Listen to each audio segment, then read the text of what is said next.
Noticias 1. Esta noche en Noticias 1, el presidente Duque reanudó sus viajes hoy. Fue a Medellín y Cali para entregar respiradores UCI. Bogotá se prepara para cuarentena estricta y sectorizada. Cali inicia experimento de medicamento de ivermectina. No hay tantos médicos intensivistas para atender tantos enfermos como se esperan en el Pico. En esta esquina, Montealegre defendiendo al fiscal Barbosa. En la otra, el exfiscal Martínez Neira lo estaría atacando. Y en los deportes, Germán Arango.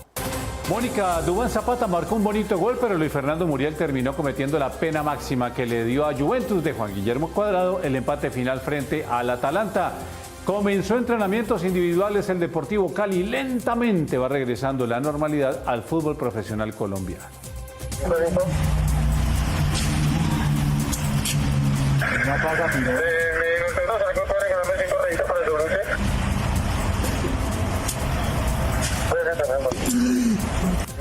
Y aquí está. Esta es la imagen del día. Los actos de crueldad que dos auxiliares de policía cometieron con un presunto ladrón de celulares en el norte de Bogotá. La tortura ocurrió el pasado martes, luego de la captura del supuesto ladrón y cuando este se encontraba reducido en el piso y con las manos esposadas. Sin ninguna razón, los uniformados prendieron fuego a su pelo y luego lo golpearon y patearon. De esta historia hablaremos hoy. Por la prensa libre y el derecho que todos ustedes tienen a la verdad, yo soy la Red Independiente. Presenta Noticias 1 con Mónica Rodríguez y Germán Arango. Muy buenas noches y bienvenidos a la mejor información del fin de semana. Muy buenas noches y bienvenidos a la mejor información del fin de semana. Lo acaban de ver ustedes en la imagen del día, la tortura a un presunto ladrón por parte de dos auxiliares que prestaban servicio en la policía. Víctor Ballestas. Mónica, increíblemente los auxiliares que deben tener solo entre 18 y 21 años, sin mediar motivo y cuando el hombre se encontraba reducido en el piso, empezaron a prenderle fuego a su pelo y a golpearlo.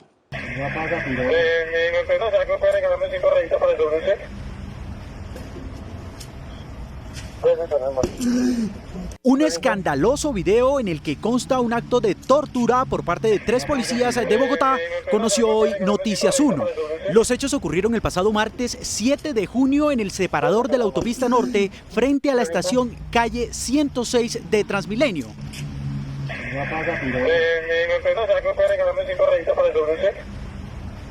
El hombre, según reportó la policía, fue detenido por hurto y tiene antecedentes, hecho que no justifica, según aseguró el comandante de la Policía Metropolitana de Bogotá, la tortura a la que fue sometido. Los tres uniformados aprovechan la situación de indefensa en que está el detenido en posición de cuerpo inclinado en el suelo y con las manos atadas con esposas. Ya se le ve con sangre en su cabeza y cuerpo. Recordemos que la ley 1015 del 2006 como régimen disciplinario de la policía y que aplica tanto para profesionales como para los auxiliares de la institución establece en su artículo 34 las faltas gravísimas. Y por ejemplo tenemos la del numeral 9, el realizar una conducta descrita en la ley como delito. Y la del numeral 18, causar daño a la integridad de las personas como consecuencia del exceso en el uso de las armas o en el uso de la fuerza. Esta conducta claramente rechazada en códigos nacionales e internacionales les generaría a los responsables una sanción de destitución e inhabilidad mínima de 10 años para ejercer cargos públicos, según el abogado Neira, conocedor de este tipo de casos. Como muchos otros colombianos, yo suelo estar de acuerdo con el uso legítimo de la fuerza por parte del Estado, pero cuando realmente es necesario utilizarla, como en las sazonadas. Pero frente a una persona doblegada, tendida en el piso, que ya no representa ningún tipo de peligro para la integridad de los uniformados, eso ya no es uso legítimo de la fuerza. Estas imágenes habrían sido subidas a las redes, en concreto a Facebook, por unos minutos, pero después desaparecieron. La presilla roja del agresor es pieza clave para su identificación. ¿Dónde están los comandantes que no ejercen el control? ¿Dónde está la patrulla del cuadrante que en sus rondas no observa nada? El codirector de la ONG Temblores, que documenta violencia por parte de la fuerza pública a nivel nacional, se mostró sorprendido por la violencia de las imágenes. No es un hecho aislado. En nuestra organización, en Temblores ONG, en la plataforma Grita, hemos registrado que entre el año 2017 y el año 2019 se presentaron al menos 40.481 hechos de violencia física contra la población civil. Más de 40.000 hechos no son un hecho aislado, no son manzanas podridas. Las imágenes ya están en manos de las autoridades.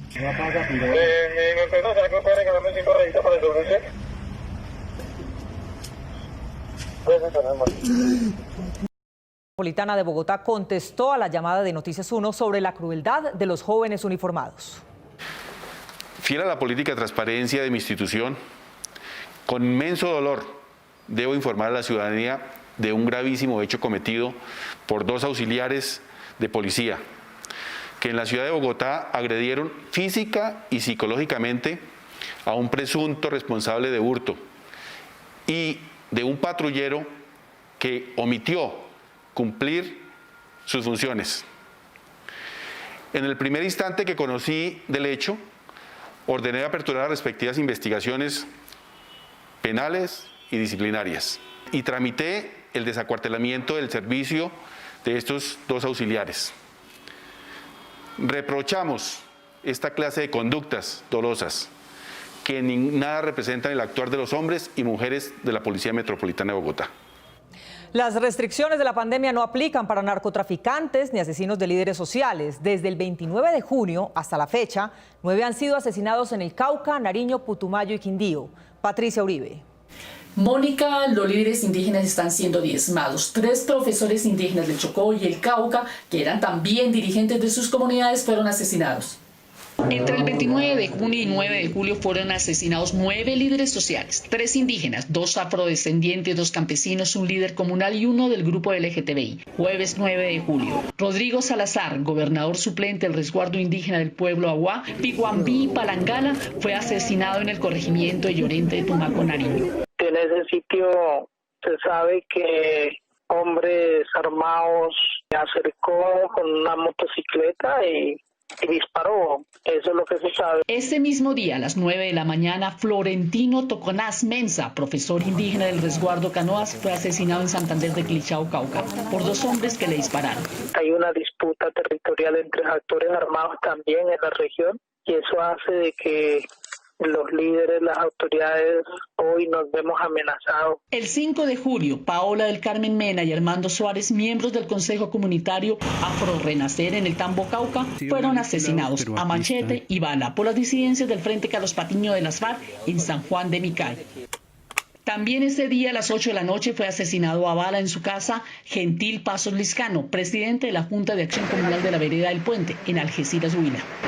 El 4 de julio, Rubelio Papelito Limón, líder y educador en Vera do Viva, fue asesinado en la mañana en la comunidad de Santa María de Birrinchao, del resguardo Purrichá, en el Bajo Baudó, Chocó. De manera sorprendente, cuando abordan al profe y lo llevan por fuera de la comunidad, pues escuchan el tiro. Respeten la vida de nuestros habitantes, respeten la vida de nuestros docentes. Estos docentes todos los días salen a tratar de prestar un servicio educativo en las mejores condiciones y tratar de que nuestros niños, niñas, adolescentes y jóvenes tengan un futuro. El mismo día fue baleado a muerte el activista LGTBI Mateo López Mejía en Circasia, Quindío. El activista del grupo LGTBI de 25 años fue baleado cuando preparaba un asado comunal en su barrio.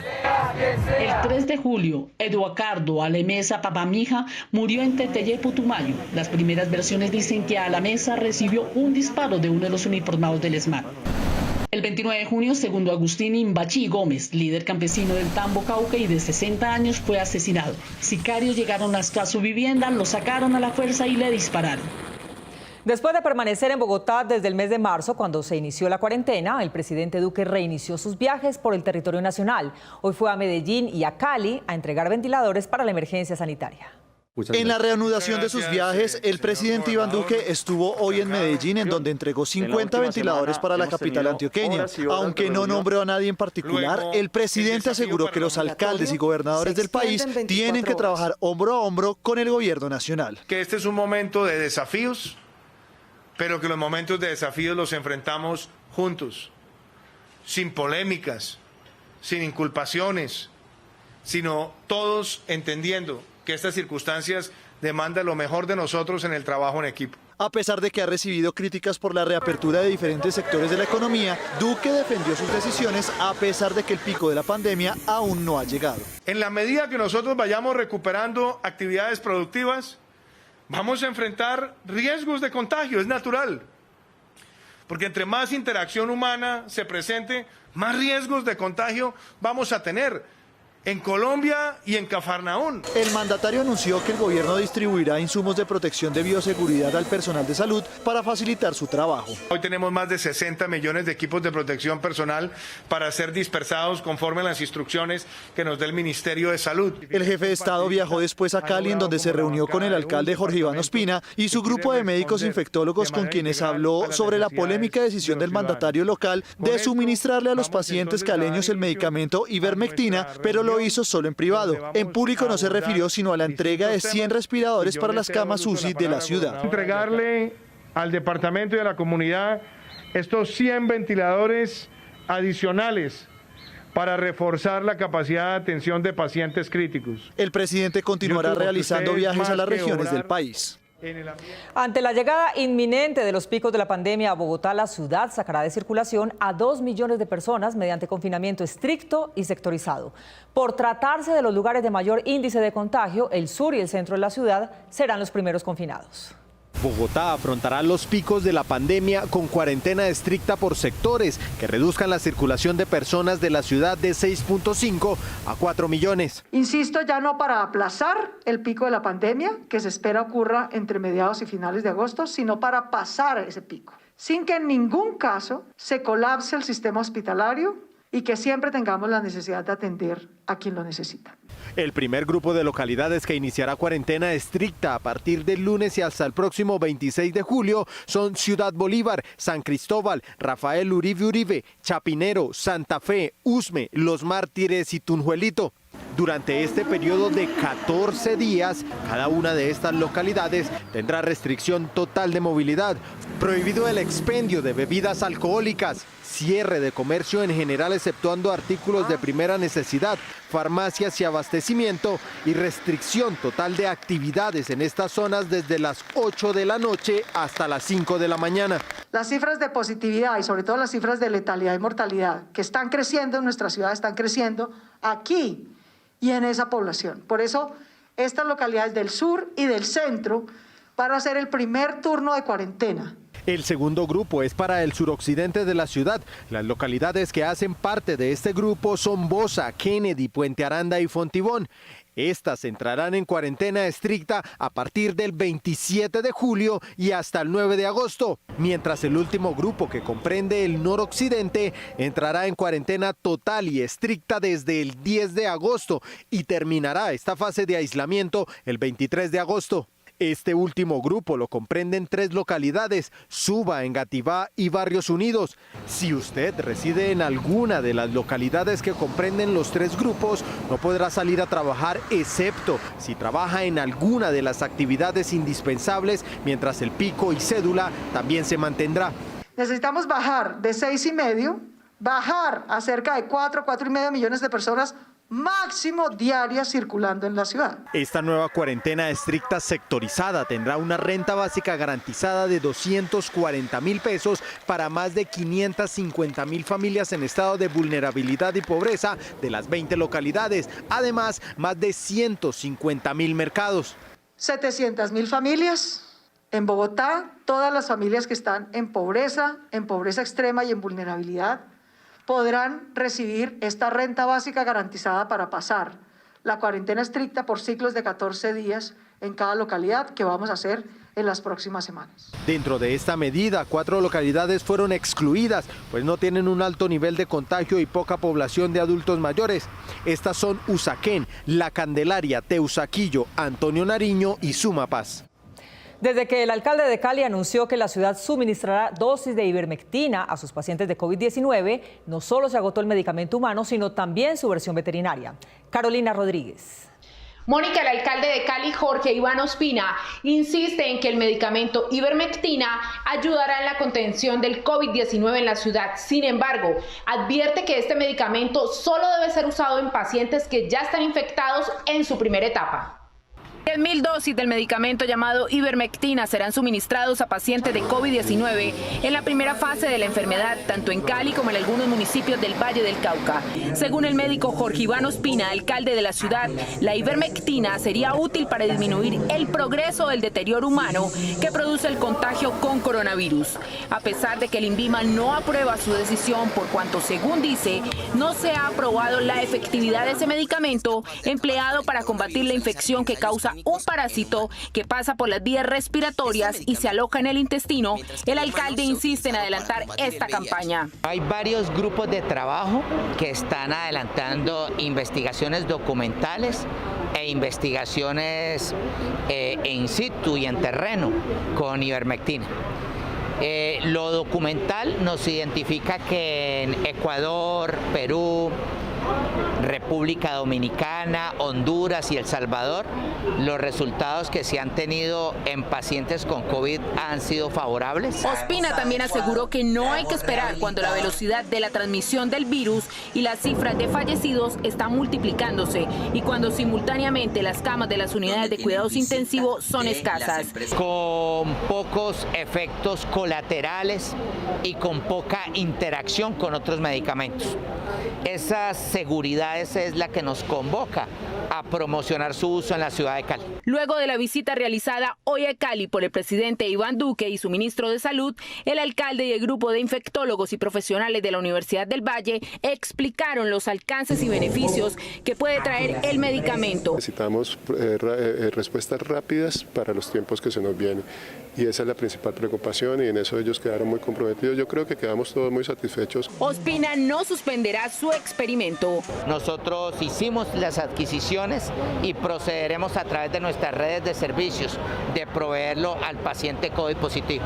El anuncio del alcalde disparó de inmediato la venta de medicamentos en toda la ciudad. Tenía 8 unidades de ivermectina y en un momento se me agotó. Era para problemas de bacterianos de piel. ¿Cuánto vale? Viene de 15.000 hasta 32.000 pesos. El medicamento será utilizado de manera optativa por los profesionales de la salud y las clínicas de la ciudad, es decir, que lo suministrarán según su criterio. Colombia superó hoy los 5.000 muertos acumulados, los 150.000 contagios por COVID-19 y tuvo una de las cifras más altas de muertes diarias, 194. Las tres cifras marcan un récord que anuncia los picos de la pandemia en el país. Camilo Galán. Mónica, según la Organización Mundial de la Salud, el ciclo de incubación del virus está entre 14 y 21 días, de manera que hoy, 3 semanas después del viernes COVID, estamos viendo los infectados de ese día. El reporte del Instituto Nacional de Salud da cuenta de que hoy murieron 194 personas por COVID, que por segundo día consecutivo marca un récord en las víctimas de la pandemia en el país y superamos los 5.000 diagnósticos. La cifra de contagios positivos por COVID-19 en el mundo está cerca de alcanzar los 13 millones de casos y más de 566.000 personas han perdido la vida. Hoy, hace 22 días, ocurrió la jornada de viernes COVID por el día sin IVA.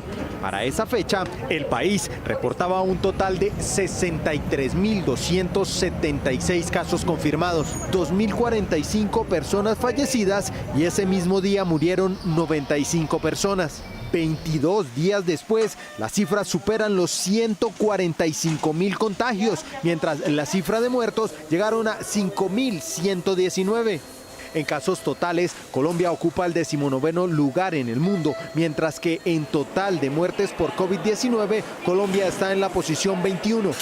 Cabe destacar que en los últimos días el número de pruebas realizadas en el país ha superado las 20.000. Para los registros de hoy se procesaron 25.565 y el número de recuperados ascendió a 61.186.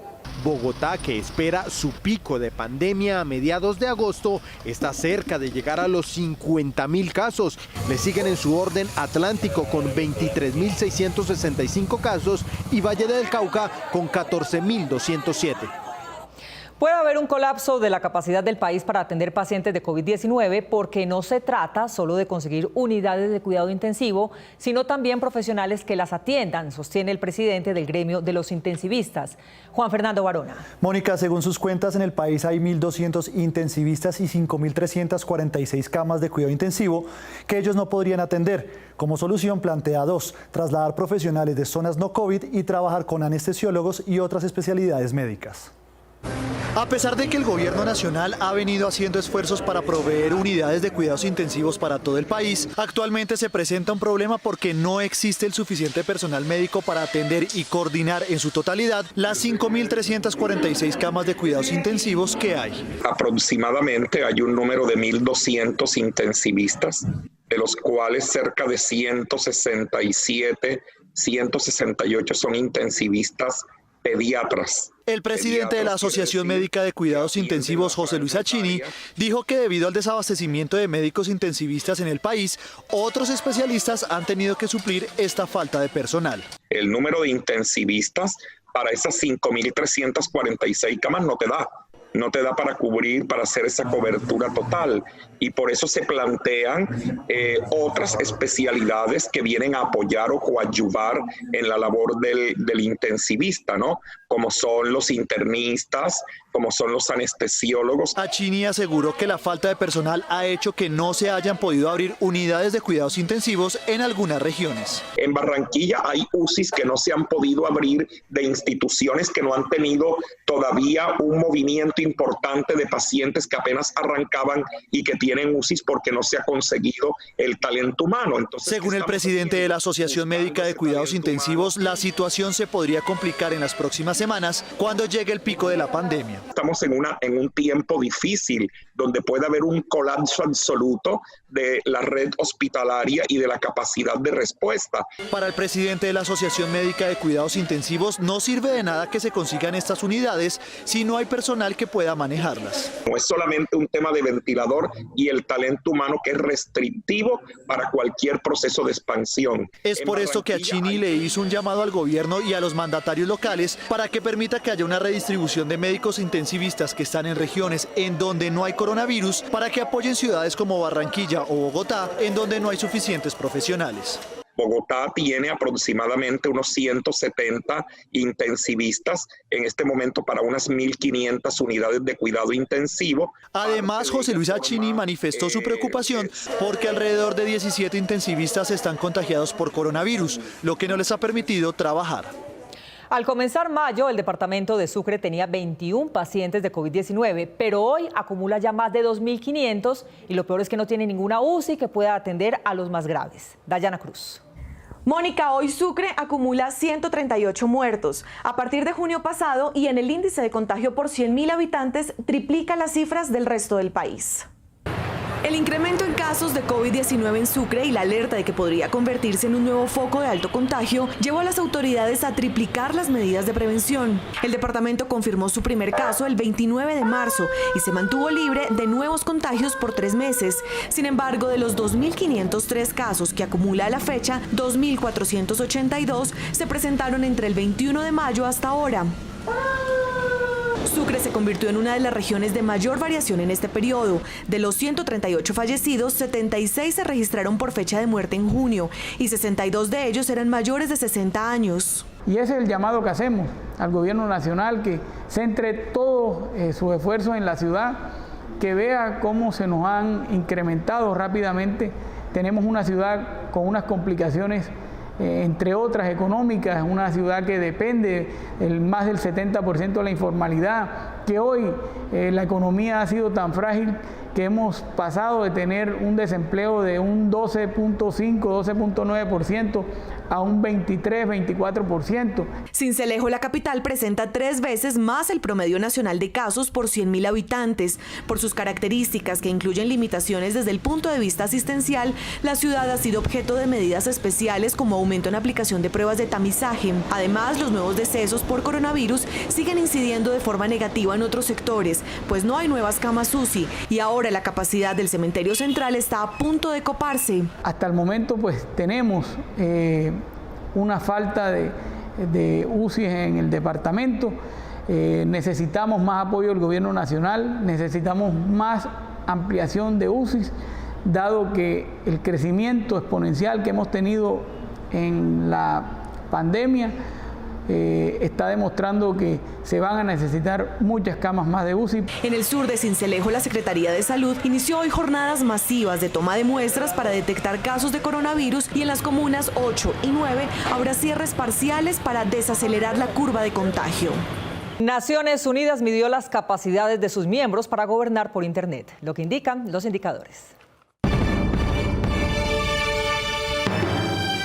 Las Naciones Unidas presentaron ayer su encuesta eGovernment, que identifica las fortalezas, desafíos y oportunidades de sus miembros. De primero clasificó a Dinamarca y de último a Afganistán. En el medio quedaron China, Brasil y Colombia. Esto indica que ya no es el papel el que aguanta todo. Esto es lo que indican los indicadores.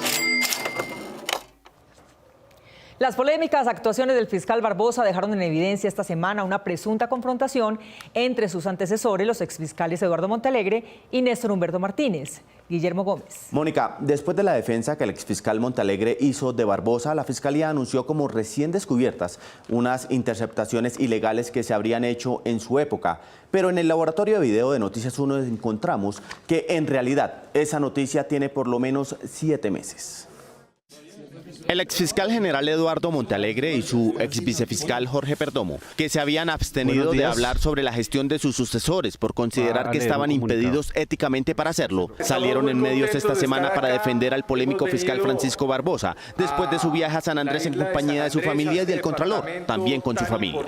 Apoyo a Francisco Barbosa porque dio un giro muy importante de confianza frente al proceso.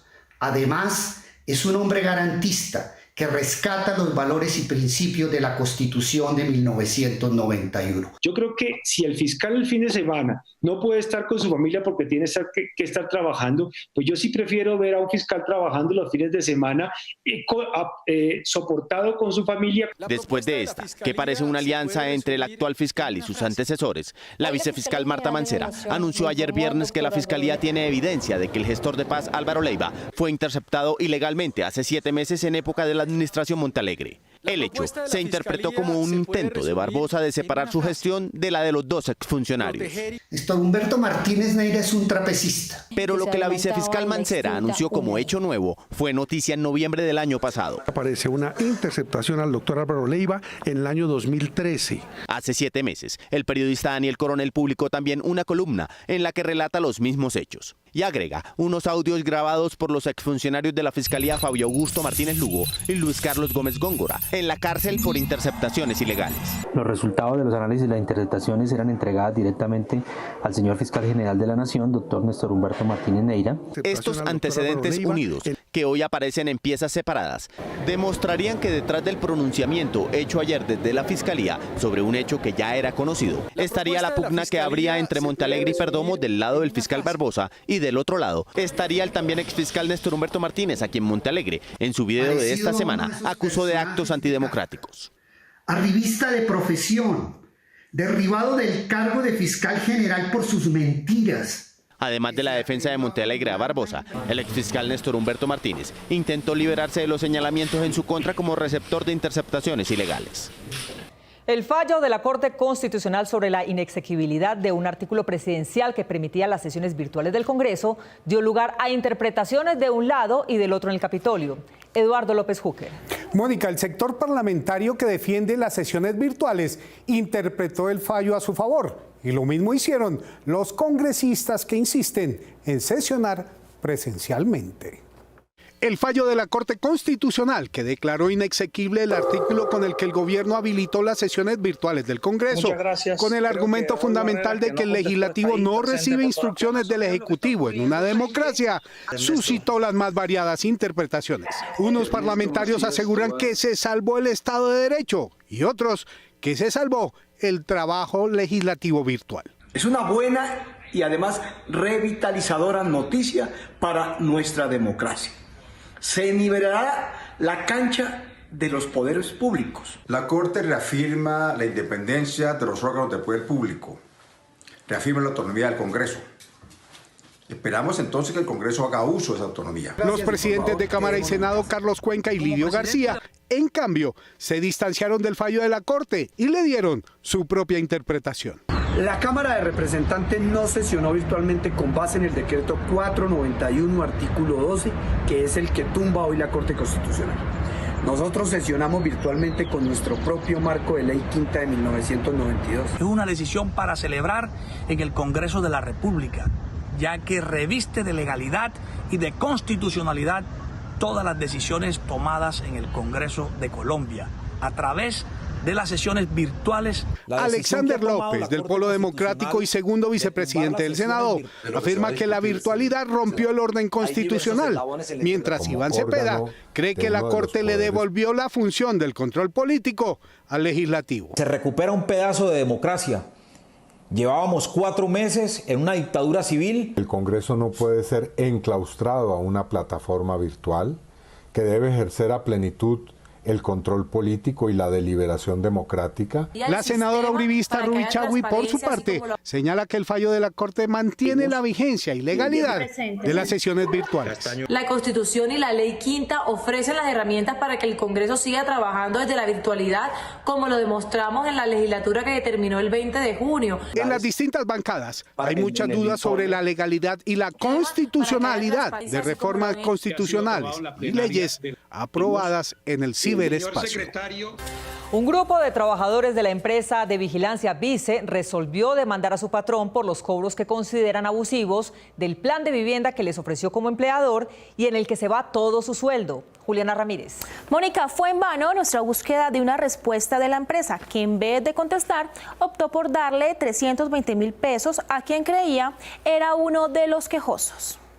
Como todo ser humano, yo me alegré y con esas ganas de tener mi propia casa, les dije que sí y comencé a hacer el papeleo. Trabajadores y extrabajadores de Vice, empresa que emplea y provee principalmente guardas de seguridad privada, denuncian que la firma ha realizado un presunto financiamiento arbitrario a través de créditos de vivienda que les ha otorgado y que incluso ha dejado a varios de ellos con saldo en cero en medio de la pandemia. La última quincena que me llegó, pues me dejaron sin un peso.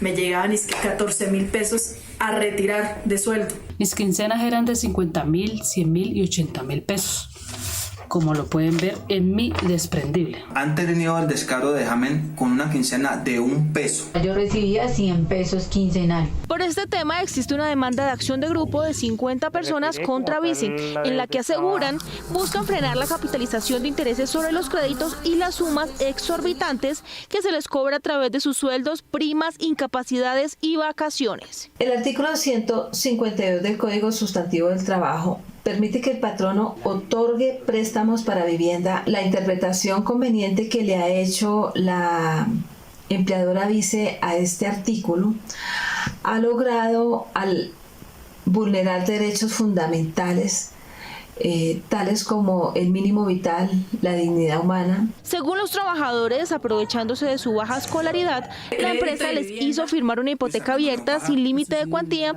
y posteriormente les entregó unas tablas de amortización en la que al final ellos terminarían pagando 3 veces más de lo prestado. Me tocó separarme de mi esposa no vive conmigo, me tocó pedir ayuda a mi familia para poder comer. Y con este dilema de la pandemia que hay, con esta situación actual que hay, vivo económicamente mal. Conseguí trabajo ahí como vendedor ambulante porque era lo único, pero ahorita esta situación está tan pesada que ya ni eso. Desde hace 8 días, Noticias 1 ha solicitado insistentemente una respuesta de Vice a través de su abogado Mauricio Ayure, pero la empresa no ha respondido. Lo que sí hizo el abogado el mismo día que Noticias 1 lo contactó fue consignarle a uno de sus reclamantes 320.000 pesos. La esposa de Alberto Giraldo, enlace del cartel de Cali y el mundo político descubierto durante el proceso 8000, le salió al paso a los comentarios de un periodista del uribismo que recordaba sus alianzas con dirigentes de otros partidos. Carlos Cárdenas. Mónica, ella admite que trabajó con un dirigente de izquierda, pero dice que el mejor amigo de su marido era el padre de un dirigente de la derecha. En septiembre de 2005 falleció el periodista Alberto Giraldo, conocido como el relacionista público de los jefes del cartel de Cali, Miguel y Gilberto Rodríguez Orejuela. En estos 15 años, el nombre de Giraldo se olvidó y quedó solo para mencionarse en los libros sobre carteles. Hasta el pasado 18 de junio, cuando fue nombrado en el comentario de un antiguo periodista que escribió en un portal del uribismo y en el cual nombró a la viuda de Giraldo relacionándola con el senador Petro. Ella decidió responder. Que me nombró a mí en la imprenta distrital como jefe de la imprenta distrital cuando él fue alcalde de Bogotá. Entonces es algo, yo digo, bueno, no dicen que como primera medida que los delitos de sangre no existen. En efecto, Viviana León fue directora de la imprenta distrital en la alcaldía de Petro, pero según ella, ese hecho no tiene nada que ver con el cartel de Cali. Me está estigmatizando porque está diciendo la contrató solamente porque le debía un favor al cartel de Cali. Primero, yo no tuve ningún vínculo con el cartel de Cali. O sea, realmente yo fui la mujer de Alberto Giraldo, pero yo no tuve ningún vínculo con los jefes del cartel de Cali. El pasado 16 de junio, el expresidente Uribe afirmó en plenaria virtual del Senado que Petro habría recibido $1 millón del cartel de Cali. El senador Gustavo Petro debe explicar si recibió dinero de Miguel Rodríguez Orejuela. Un allegado de Miguel Rodríguez, en tiempo reciente, ha afirmado que le dieron $1 millón al señor Petro. Informa sobre la persona que intervino, las cartas que se enviaron y que se utilizó el canal de Venezuela. La viuda de Alberto Giraldo desestimó esa afirmación. Por altruismo no van a dar un cartel. Entonces aquí le interesa al que tiene poder político. Gustavo ahí realmente no, era muy poco conocido. Pero recordó a quien, según ella, fue cercano a su esposo, aún después del escándalo del proceso 8000. Iván Duque Papá, tengo que aclarar que fue de los pocos políticos que realmente continuó siendo amigo de Alberto después del proceso 8000. Él fue amigo de Alberto hasta el último momento. Era normal que de pronto nos invitara a su apartamento que quedaba ya al lado de Multicentro. Además, añadió en una de las pocas ocasiones que ha hablado con medios de comunicación que Iván Duque Escobar fue quien la impulsó a publicar póstumamente el libro que dejó escrito su esposo y que revela nombres de varias personalidades que sí recibieron dineros del cartel de Cali. Cuando Alberto entró a cuidados intensivos, a principios de septiembre, fue cuando Iván Duque Escobar, Iván Duque Papá, llegó allá a la clínica, estuvo al lado mío, estuvo muy pendiente y me dijo, ¿piensas publicar el libro? Y entonces yo le dije, pues estoy pensándolo. La amistad de Duque Escobar y Alberto Giraldo era tan cercana, de acuerdo con la viuda del periodista, que se consultaban frecuentemente todo. Eran tan cercanos que yo mostraba que precisamente cada libro que Iván Duque Papá escribía, se lo autografiaba y se lo daba a Alberto. Continuó con su relato afirmando que Duque Escobar le formuló 2 preguntas a ella antes de dar a conocer el libro que dejó su esposo. En el libro aparece Álvaro Uribe, entonces le dije no. Entonces me dijo, entonces sí lo puedes publicar. Y también recordó una mala experiencia que vivió con un personaje de la política. Un hombre cercano al Centro Democrático, más o menos hace 11 años, sí me acosó sexualmente. Noticias 1 se reserva apartes de esta entrevista. Los trabajadores de la salud de Tadó en Chocó llevan 1 año sin recibir salario y a pesar de que el municipio tiene 25 casos probados, tienen la sala COVID de su hospital en obra negra y nunca han recibido equipos de protección. El personal de salud del Hospital de San José de Tadó, Chocó, denunció que les deben 12 meses de salario a pesar de que los recursos ya están en la gobernación del departamento. Y resulta que nosotros nos deben desde el 2015 nuestros salarios atrasados y a la fecha no hemos podido recibirlo. A esta fecha ya son 12 meses acumulados de salario que nos deben. Esta semana los médicos y enfermeras del hospital realizaron un plantón exigiendo el cumplimiento de los salarios y la prestación de los insumos de bioseguridad. ¿Hasta cuándo nos tienen engañados? No sean tan indolentes, no jueguen con la salud de un pueblo. Hacemos el llamado para que sigan suministrando también los elementos de protección de manera permanente. Según los empleados del hospital, si el gobierno local y departamental no les solucionan sus exigencias, estarían dispuestos a entrar en paro. Consideramos que ya no vamos a dar más ese compás de espera, ya hemos sido muy pacientes en esta lucha, entonces vamos a tomar medidas que nos permitan obtener resultados lo antes posible. Además, denunciaron que la única sala del hospital que está separada para los pacientes de coronavirus no tiene los equipos necesarios. La sala de aislamiento para los posibles casos sospechosos que nos llegan debe tener al menos lo necesario para que ese servicio pueda ser prestado. Exigimos insumos suficientes para brindar una atención con calidad. Exigimos dotación y terminación del área de aislamiento para pacientes con COVID-19. Actualmente hay 25 personas contagiadas por coronavirus en Tadó. Sin embargo, debido a que no está completa la sala dedicada al virus en el hospital, todos ellos están aislados en sus casas.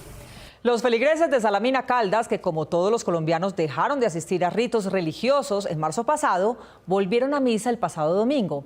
El pueblo, que todavía no reporta casos en la pandemia, hizo un primer experimento de reapertura.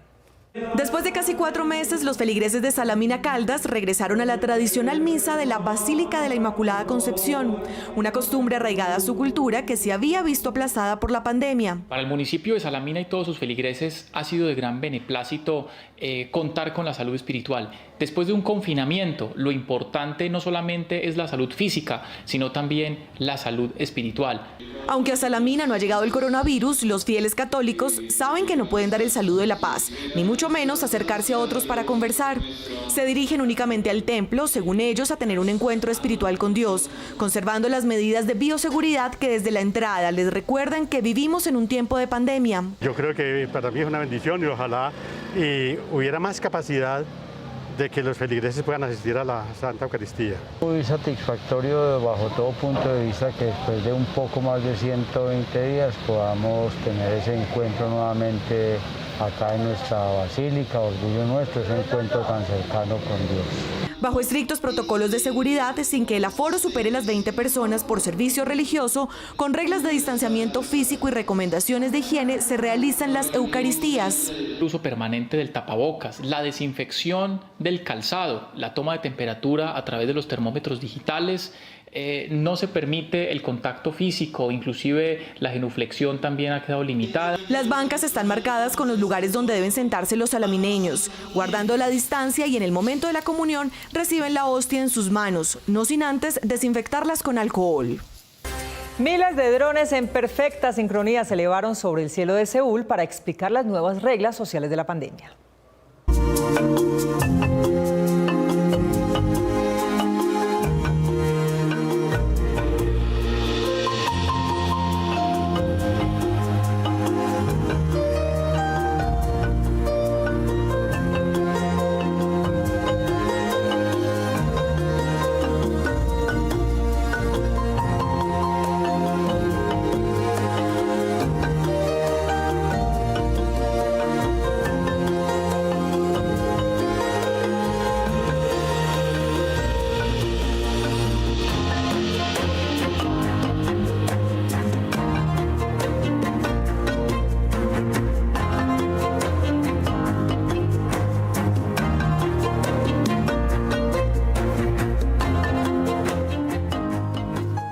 Sorprendente. Nosotros nos vemos mañana en las redes sociales y también a las 8 de la noche aquí en Cable Noticias con las mejores noticias del fin de semana. A ustedes, como siempre, gracias por elegir la independencia. Feliz noche.